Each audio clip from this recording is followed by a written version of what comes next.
Test ক্রিকেটের challenge আপাতত শেষ। এবার টি-20 ক্রিকেটে মনোযোগী হবে বাংলাদেশ। পাকিস্তানের মাটিতে 5 ম্যাচের টি-20 সিরিজে টাইগারদের অগ্নি পরীক্ষা।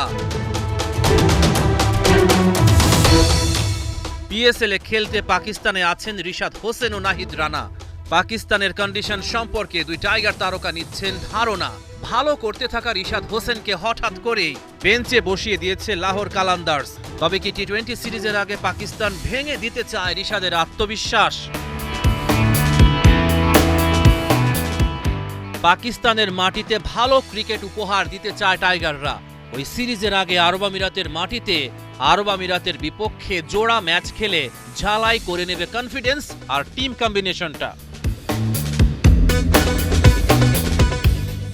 আগামী 17 এবং 19 মে আরব আমিরাতের বিপক্ষে দুটি টি-20 ম্যাচ খেলবে বাংলাদেশ।